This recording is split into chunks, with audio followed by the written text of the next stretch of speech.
Hey, Hey, I miss you. I miss seeing you out about at shows. I love that. Hi, Brandon. Brandon Henry of Art Vandalay. Would you mind if I sang a theme song at your face?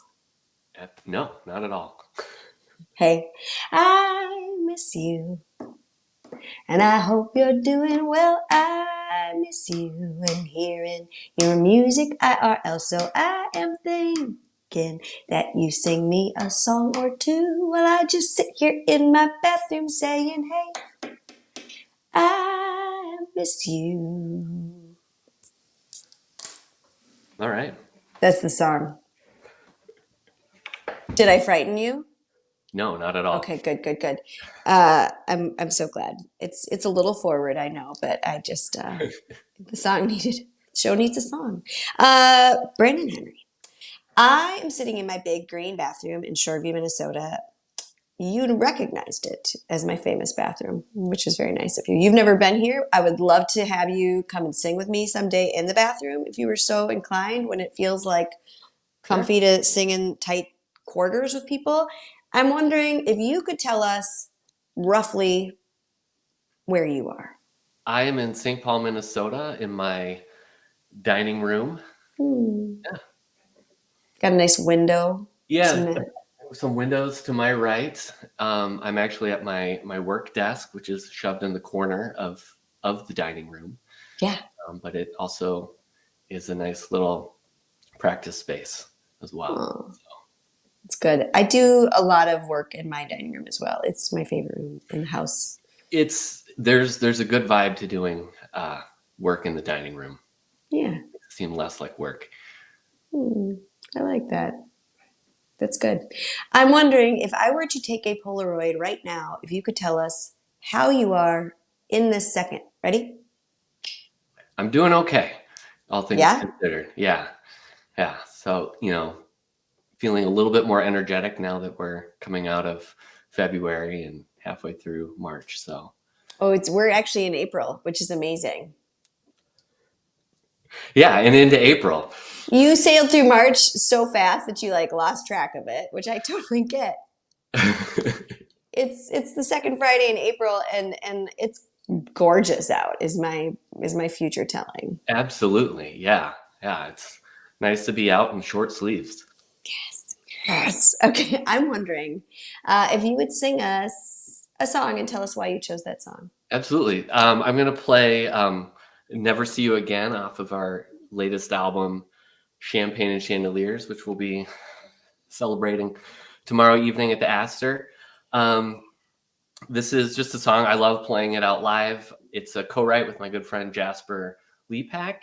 She and I would often do song exchanges, just kind of critiquing each other's songs. And she had a suggestion to the chorus that just totally made the whole hook of the song and just changed it for me. So Mm. yeah, it's fun. It's fun to work with other people on songs, and this is one of my favorites that we play out right now.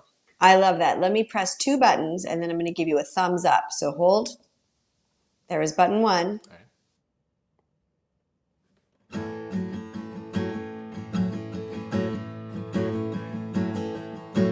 Some people go to Nashville and others get burned. It's a roller of luck and hard lessons learned.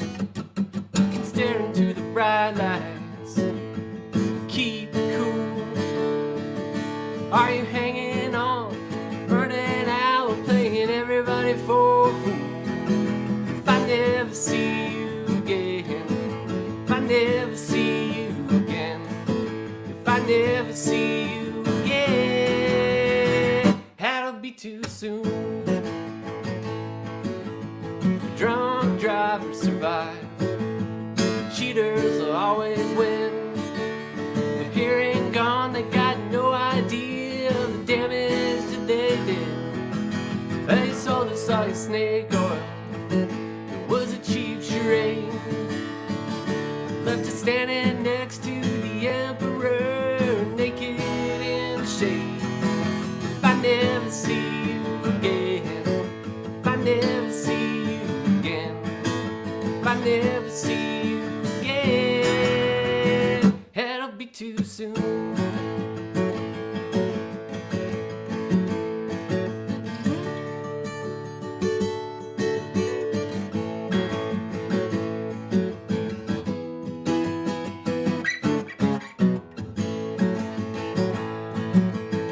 And after the nights pass, water's flowing under the bridge. The thought of you won't put me right up to the edge. If I never see you again, if I never see you again, if I never see you again, if I never see you again, if I never see you again, if I never see you again, it'll be too soon. It'll be too soon. It'll be too soon.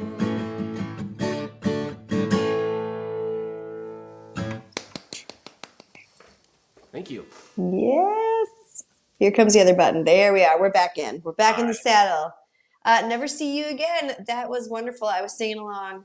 You couldn't see me, but I was. Everyone who's watching, they saw it. This is Hey, I Miss You, a show that I invented because I used to have a show called Toilet Tunes, and COVID made it feel too cozy to sing in the bathroom. Sure. With other people. I mean, I sing in the bathroom all the time. But I was on a run one day, and I was realizing that I was really missing people, like our community and all of my music friends. I was missing seeing them sing, and I was simultaneously tired of singing to my own face for live streams. Did you do many live streams? I did a handful, and kind of by the, after about a year of doing a few, same feeling, just like, yeah. If I never see you again, was what I was saying to my face. And so I was like, well, maybe people will sing to my face. And they have said yes, like you said yes, and you just sang to my face. And thank you so much. Yeah. So I will say, though, that I thought like the one thing that I really liked about live streams was the ability to have people who would never get to see me perform, friends from high school, a swim coach, and then like a neighbor is online. Like those people are never going to cross paths. So that was cool. Yeah, I'm still doing them occasionally because of that exact reason, because there is something, to me, it's like, yes, I want to incorporate them. I'm just grateful for opportunities where I sing and I don't see my face. Right. It's nice to have both. Yeah. I'm wondering, Brandon, if you will, tell me something good. Tell me something, anything. What I'm really enjoying right now is being able to go outside and go to the park with my son. That's been a lot of fun. How old is your son? 2.5. And we went the other day, and it just felt so good to be doing it again. And so, and just, getting a little bit of a taste of being out and about, doing kind of old things again. I went to a show at the Aster not too long ago and saw some old friends there too. And so it felt really good. Yeah. And do things that like I remember doing. I mean, that's where the I miss you thing, off camera, I explained to you, because we're in Minnesota where people are more reserved with their emotions. And so sometimes I'm worried that when I say to someone straight to their face, I miss you, and they're like, we've only met a few times. Because that's true. We've only met a few times.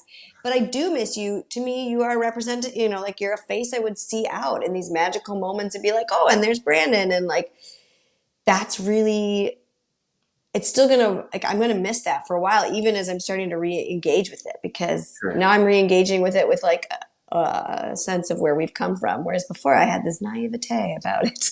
This is just how it goes. That's really good. And parks are really, really great. And 2.5 is really great. Yeah. I love that. We're going to go, in case you missed it. Ooh. In case you missed it, this is Brandon Henry. Brandon Henry fronts the band Art Vandalay, and or Art Vandalay is Brandon Henry's alter ego. That's true. It gets confusing. I feel like I figured it out, but thank you. Well, we'll be patient with anyone who can't like get there fast enough. But the first time I met you was at a John Prine tribute show where Art Vandalay played, and I was delighted because I like Seinfeld quite a bit, and so I was like really excited about this. How much of a Seinfeld fan are you? I'm a pretty big fan. I much like many people who were fans even when the show was on. Just you can pull out a quote for almost any situation that you might find yourself in. Mm-hmm. And so, yeah, I'm a big fan. And when it went back up on when it went up on Netflix, I started kind of binge watching it, and it holds up pretty well. There's some stuff that doesn't really fly anymore, but like for the most part, I think the show holds up. I think so too. So when Seinfeld was on, I was more of a Friends person. I definitely watched Seinfeld in real time, but at the time I was like obsessed with Friends. And I binged, my husband and I bought all the Seinfeld DVDs at one point. And so that's telling you when I binged it the first time because Sure. we binged it on DVD. And then I went through about a 2-year era where every night before I went to bed, I watched Seinfeld. And I was like, I think this holds up really well. Maybe I'll try this with Friends. I was like, oh, Friends, I love you. And you don't hold up nearly like Seinfeld does. I don't know why. Do you ever meet anyone who's like, Art Vandalay? What? Tell me about that. Like they don't know at all? I do meet some people who don't know, or if I tell them, they're like, oh, yeah. Usually people that don't know are quite a bit younger. And so like the show just wasn't a thing. Yeah. Really. And then, it's not really a character. Right. And it's just kind of a really like very side story in the 9-year series. And so like, some people just, I'll tell them, they're like, oh yeah, I totally remember that. That's hilarious. And every time I think about, there was a period where I was thinking about changing the name of the band or like of stopping performing under the name. But every time I thought about that, I'd meet someone and tell them about it. And they'd be like, oh my God, that's a great name. You have to keep it. And at this point, I'm just like, I'm with it. So Yeah. yeah. Well, and I think that's the kind of nice flexibility is like, because it's your alter ego, if you ever wanted to also release a Brandon Henry album, you could do that. That's a good point. And Yeah. Art Vandalay can always be Art Vandalay. Like, that's beautiful. I will point out that you have a song on your new album called Architects, and Art Vandalay was an architect. Is that on purpose? That was not just on purpose. lucky as And I hell? honestly didn't even put the two together until, I don't know, maybe like a year ago. I was like, oh, I have a song called Architects. I love So it. no, it's there's no connection. It wasn't intentional at all. It just happened that way. Beautiful. Yeah. Serendipitous. Okay. You were born in Michigan. Yep, in Ann Arbor. You were born in Michigan. And then you moved to Oklahoma. Norman, Oklahoma. Yeah. Is that a college town? It That is. where- That's where the University of Oklahoma is. Okay. So you were going from university town to university town? Yeah, my dad was an astronomy professor. Oh. Yeah, he did his postdoc at Michigan. Or no, did he do postdoc? No, he did grad school, Michigan. Okay. There's a piece in my bio that's missing. Is between Michigan and Oklahoma is Delaware. Oh, Delaware. Yeah, postdoc in Delaware. And so from birth to 2, I was in Michigan, Delaware from 2 to 4, then Delaware to Oklahoma. Interesting. And there you were Sooner, right? Yep. Yeah. Though I'm a terrible Sooner fan. I don't keep up with it at all. You'll get there sooner or later. I'm just Hey. kidding. You're being here with your bad jokes. But then you came up to Minnesota and I to go to St. Olaf. And so I was like, have you been were you a wandering Norwegian like all those years? Are you Norwegian? Like, No, not at all. what? Yeah. Yeah. But you studied Norwegian at St. Olaf. I did. I did sociology and Norwegian, and I was just really interested in it. I'd never heard of a school that offered it as a language, and like you had to do a language requirement for graduation. And I just enjoyed it. And then after I kind of finished the however many credits I needed, I was just enjoying it even more. And so I went over to Norway for a semester, and then I came back and I think I had like a year left to complete the major. And so it's like, yeah, I'll just finish it off. So That's yeah, amazing. I made some good friends through it, and Yeah. that was a fun experience. Ate some lefse. Yeah. Yeah. Some reindeer here and there. Oh, well, there you go. Yeah. Had some great sweaters, I'm sure. Just kidding. I'll just throw out some more tropes. Then St. Olaf is known for a beautiful music program, but like a choral music program. Right. Were you part of any music scene at St. Olaf? A little bit. So Okay. I took a semester of music theory, which you had to take ear training with. And because it's very much like that's one of their top programs, it's a weed out course, which I was just interested in it.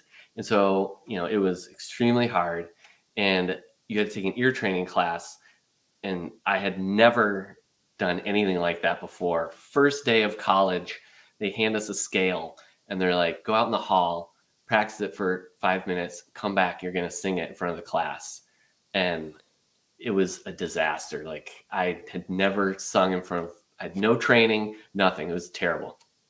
Anyway, so that was my introduction into music at St. Olaf. But then years later, when I was a senior, I was a huge Jimmy Buffett fan. And so I started a Jimmy Buffett cover band called the Buffett Buffet. Yeah. And we played 6 songs, and we played them fantastically. That's all you need. 2 epic performances, and that was it. So it was fun. So that was kind of my intro into performing live. So.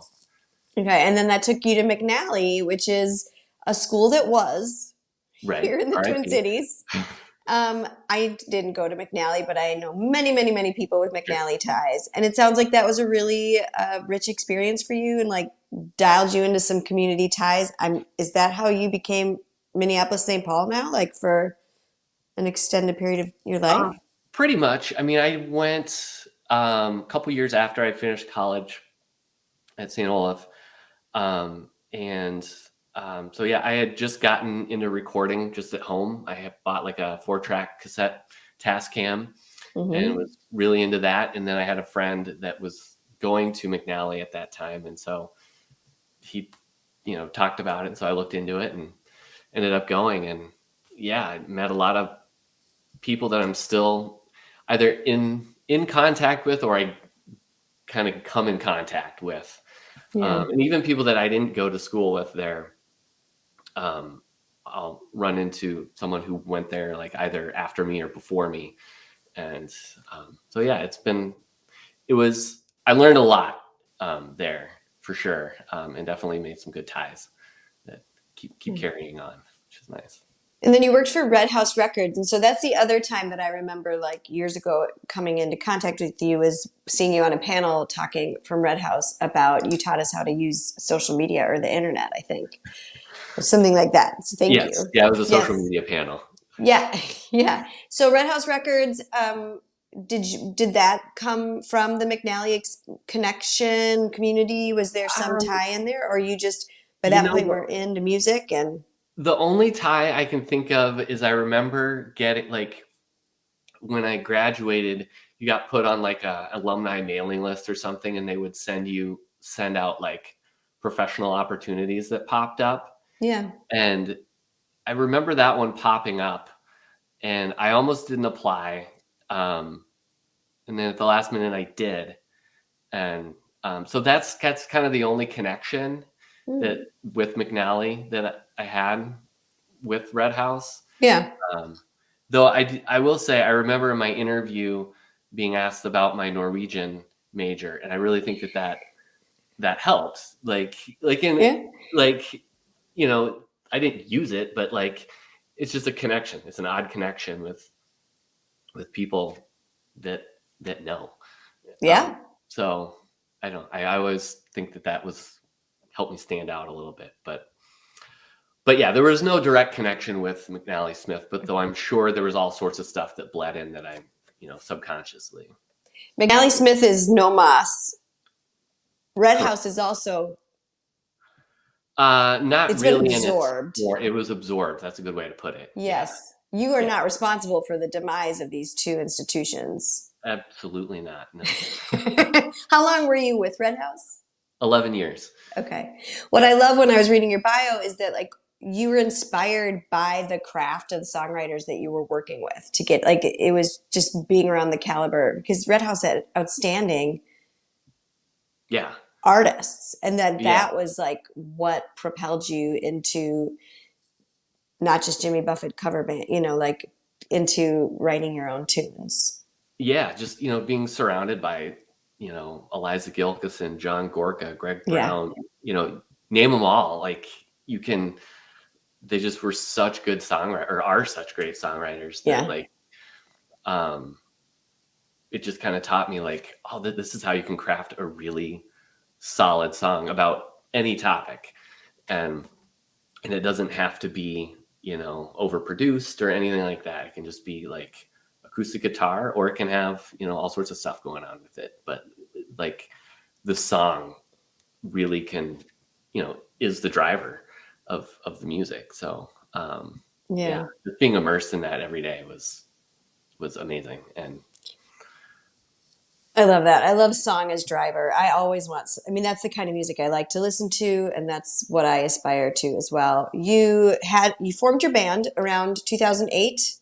One of your bandmates, Ben Cook Felts, dear friend, former guest here, played an out of tune piano, and it was awesome. And you said, "Stick around." yeah, so I had been playing. It started out solo, then as a solo project, and then I asked my drummer to come play with me on a couple of gigs, and it was just a ton of fun. And so, because he and I had been in a band previously together, and so we've been playing as a duo for a while, and Ben and I have been playing out together here and there at like random coffee shops and stuff. And so I just asked him if he wanted to sit in on this tune called "Slow Painful Death," and I had a show at the Beat Coffee House in Uptown, and so he joined, and like right when he comes in the chorus of "Give Me a Slow Painful Death," he like hits these chords, and it's a house piano at a coffee shop, and so it's just like this wonderful, just like out of tune sound, and it fit the mood, and like everybody was just laughing, like everyone was just like enjoying it. So yeah, and then he's just played with us since then, and then not too long ago, I think like 2014, we were playing a gig, and Drew Stevenson, who plays bass with us, he came up. He played in another band that we were on the bill with, and he was like, "Hey, I see you don't have a bass player. Do you want one?" And Oh, I love that. yeah, and he was Calvin, our drummer. They were freshman year roommates, and so that was kind of a connection there. And we kind of run into him over the years, just at shows and stuff. And so anyway, it came together really nicely in that way. So it's very organic and pretty laid back. So that makes it a lot of fun. Love that. So you released in 2009 Dancing with Your Demons, in 2012 Heaven's Opera House, and then 9 years go by, and now we have Champagne and Chandeliers. Is that the first album that like you said, Drew is 2014? So is that the first album with this full lineup? Correct. Yeah. Okay. Yeah, and then also we had Colin Monette, who plays lead guitar on a few songs. He's played with us off and on over the years too. He was an old neighbor of mine. He plays on a few songs, and then Rich Rue plays slide guitar on a few songs too. But yeah, with this kind of solid bass, drums, keys, guitar, everything. This is the first one with everybody on there, and it was a lot of fun. There was a big gap in time between the two Yeah. albums, but I'm glad it was there. It was there's some songs on Champagne and Chandeliers that didn't exist until a year before we recorded it. So if we had recorded it a few years after Heaven's Opera House, they wouldn't be there. So I'm glad we waited, and we wanted to go into a studio instead of just people's apartments and basements and just do that whole bit. And so we just needed time to save money too for that. So. That's a real thing. It's a great album. I was running to it this morning, and I felt like you could hear the Oklahoma on it. Does that sound fair to you? Like the roots, Americana. I've never been to Oklahoma, so I say that completely knowing nothing. But I was like, yeah, no, I mean, like, I would say definitely there are a lot of Oklahoma artists that have really inspired me in one way or another. Is whether it's like a feel of a song or lyrically or performing. Huge fan of like John Moreland and Travis Linville, who's out of Oklahoma as well. And I have an old guitar teacher who, Mike Hosty, who still plays around a lot and is kind of a local legend. And then like JJ Cale and Jimmy LaFave, like these people, like I love their music. I love their songs. And so, just that comes into what I do, I feel. Yeah. I try not to be like them, but I want it to be part of what you do, because it all comes out one way or another. For sure. It's like it can be a foundational element. I mean, I feel like where we come from. How often do you drink champagne anywhere near a chandelier? Almost never. You should fix that. Right. I think that's a real good idea. I'm a huge fan of champagne and sparkly things. I love that title so much. You delayed the release. It was supposed to come out in 2020. Mm-hmm. And then this pandemic happened. So you delayed the release until August 2021. Mm-hmm. Then there was a release show scheduled. You had to delay that because of another COVID upswing. Yep. Yeah. Grab your partner, swing finally it. Putting it out, or finally celebrating the album tomorrow at the Aster Cafe with Jay Bell and the Lazy Susan Band, who, because we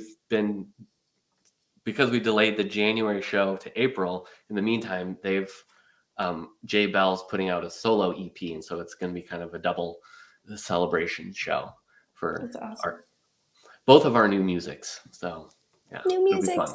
So Aster shows are at 9 p.m. You can call and make reservations. I'll have a link below. I don't know if you can make online reservations, but you can call. They might want you to pick up the phone. Maybe it's online.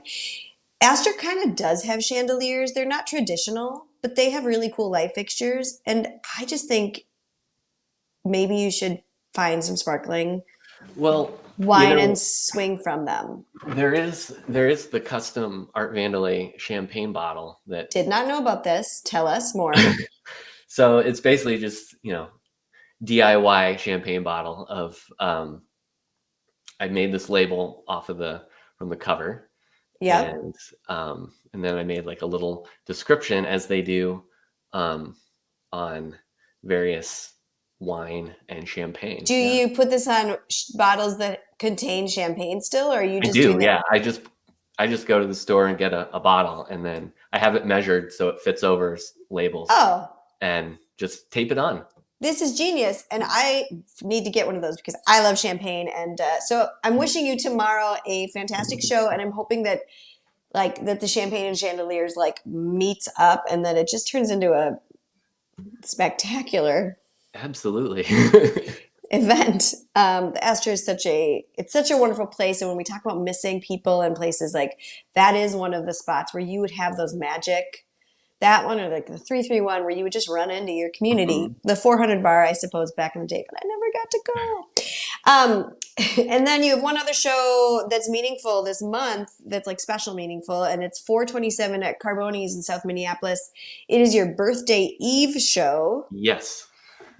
I think it's a very awesome way to celebrate your birthday as a musician is to have a show. And I think the pro move, having it the day before your birthday, means no one's going to forget your birthday because you'll be like, we're celebrating today, yes. And I still expect a text tomorrow or a Facebook message. Thank you. Oh, that's so wonderful. I will link to all this below. I've linked to your website. And one last thing, you're going to be recording a live album, or have you already started that? It's already done. So like what happened was in Ooh. 2018, we had a number of dates at the tavern in Northfield, like throughout the year. And so we brought down, Drew had some recording equipment that he could bring down, and we recorded most of the shows. And so last year, I finally went through and like put together like the songs that are usable and kind of edited them up so I can mix them. And then this past February, I made time to just mix them, and it's nearly done. And then I'll just put it out in the fall. That's awesome. Yeah, it's just kind of a labor of love. We loved playing down there for so many years. It was a meaningful spot for us, and so it was nice to like kind of capture some of our performances down there. It's no longer around. It burned in a fire in at the end of 2020, I believe. So, so yeah, it was. I'm glad that we were able to capture it.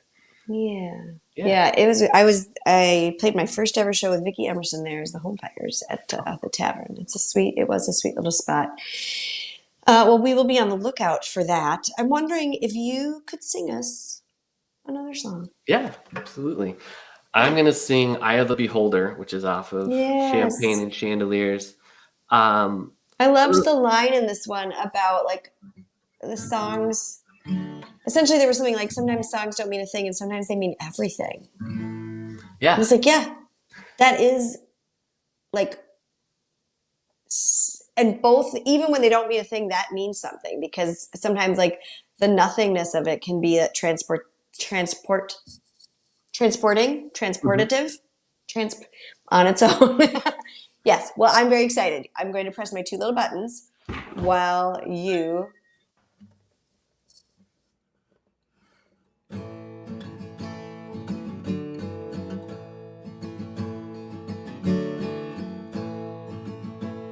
Sings every Saturday in the New England pub. Crowd just doesn't care. Then she plays backup, pictures of beer. She sings of love and despair. Under these lights in blue jeans and boots, sings in cliches disguised as truth. Boys at the bar go blind from the drinks. Said whiskey, it burns like roses and thorns, but she's saving their souls. These songs, they don't mean a thing. Some, they mean everything. They can save a life. Dance with his wife. Soul in the eyes.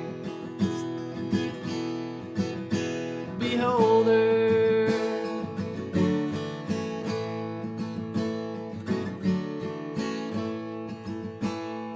Guitar she plays, it's scratched and worn. Plays a mile she's torn. Strings ring out like gold. To a man beyond the lights who swears she's singing only to him. These songs, they don't mean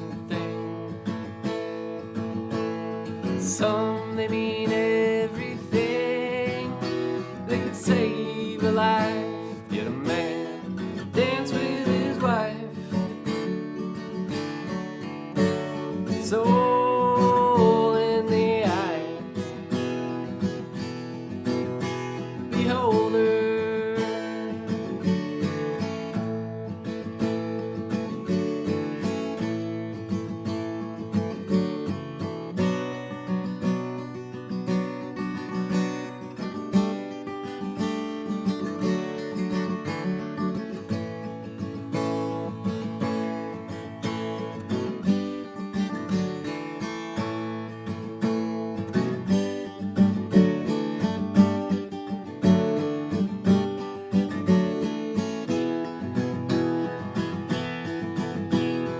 Bartender knows by name, pours her drinks with a smile and a wave, loves her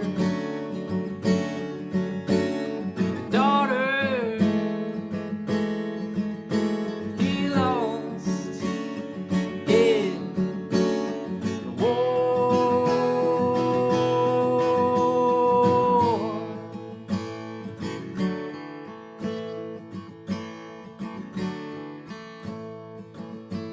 Songs smooth out the edges, drag a smile across his face. She pours her heart out, bleeding on the stage. Remembers those nights alone, the lights he was doing the same. Some these songs that don't mean a thing. Some they're an answered prayer. They can save a life. Yet a man dance with his wife. Soul in the eye. All in the eye. Soul in the eye. Beholder.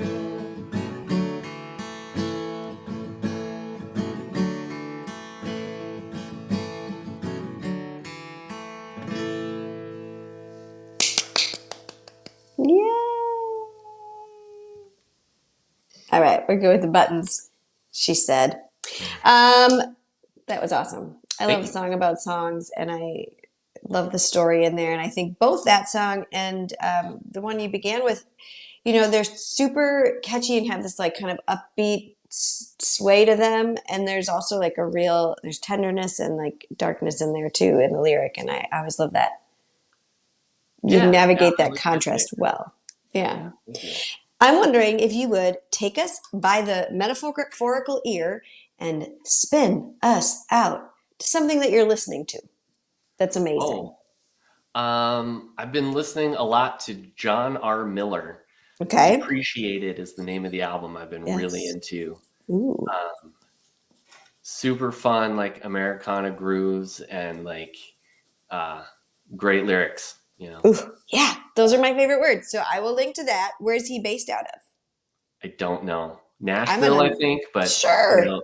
so it's a good guess.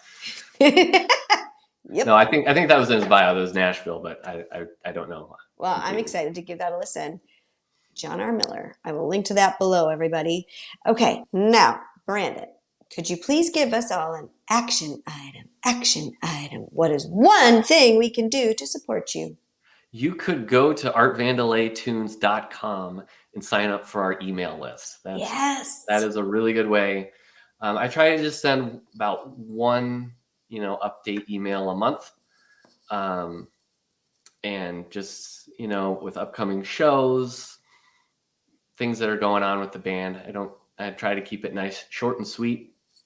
So that would be a great way to support us. Perfect. I love email lists, and I think we should talk about them more because they're the one thing that's like yours, right? Like you don't get to own your Facebook or your Instagram or whatever, but the email list so far that belongs to you. Absolutely. So it's like place where you can be consistent and the algorithm doesn't interrupt. I'm So sure it finds its way in there somewhere. maybe, but I'm hopeful. I'm hopeful about that one. So I'm going to link to that, and then Okay. the person just goes to it and signs up. I bet there's a really great subscribe button. Okay, Brandon, thank you so much for being here with me Thanks for having today. me, Sarah. This was a lot of fun.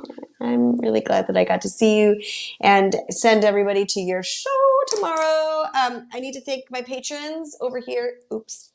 Yep.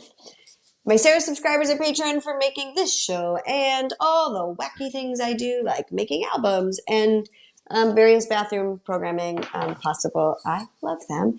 And then I need to thank the watchers who show up for Hey, I Miss You every Friday at noon and hang out with me and my guest and maybe eat their lunch. And it's like always the most fun. So thank you. We will be back next week with a new episode. Brandon, would you mind if I sang you the theme song one more time? Absolutely. Oh, I asked the question wrong. I asked if you would mind, and you won't mind. I don't mind. No. Yep, exactly. Yeah, That was please my sing it. fault. Yes, okay. Hey, I miss you, and I hope you're doing well. I miss you and hearing your music IRL. So I am thinking that you sing me a song or two while I just sit here in my bathroom saying, "Hey, Brandon, Henry, Art, Vandalay, hey." I miss you. Hey, I miss you. And I hope you're doing well. I miss you and hearing your music IRL. So I am thinking that you sing me a song or two while I just sit here in my bathroom saying, hey, I miss you.